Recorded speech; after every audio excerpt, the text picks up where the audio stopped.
BJ Penn and Ryan Hall, who ends a 2+ year layoff here tonight. Hall out of the southpaw stance is in black. The prodigy BJ Penn is in white. I think Penn's going to be looking to keep the standing and try to hurt Hall on the feet and just use his takedown defense. But we'll see soon.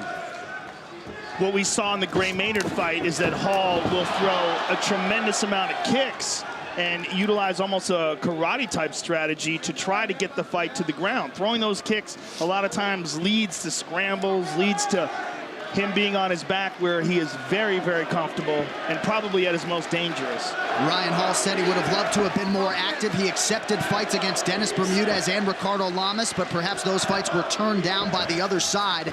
Ryan Hall, he's been pro in MMA for 12 years, but it always has to be something worthwhile. He certainly felt like fighting the Hall of Famer BJ Penn was worth his time tonight.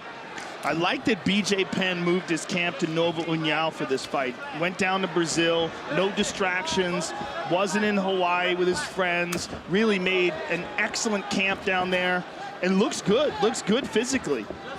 He does.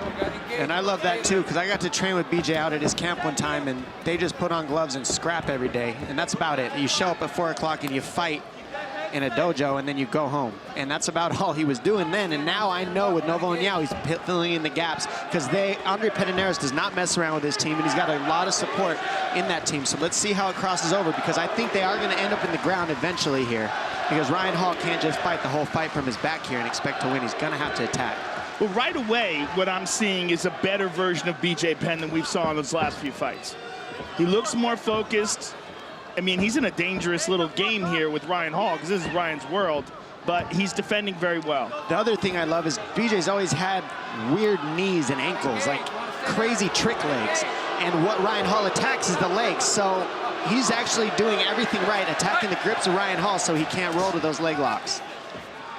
And BJ Penn back to the lightweight division, where he has certainly done his best work in the UFC for the first time since 2010.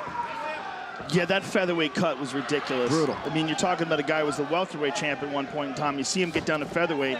And at one point in time, BJ fought Lyoto Machida at heavyweight. Right. I mean, which is just an insane prospect, but that was when he was at his very best, and he was just a maniac.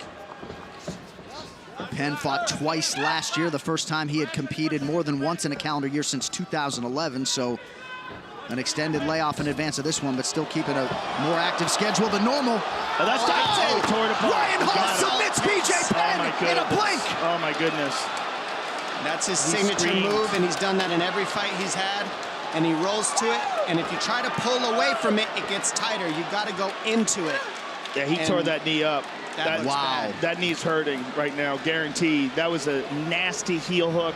The way he secured it was so tight and so quick, and most likely he tore it. That's the reason people don't want to fight him, though. Yeah. Right. Palhares was one of those guys that was similar to that. Forgive me if I'm... Ryan Hall lets go immediately.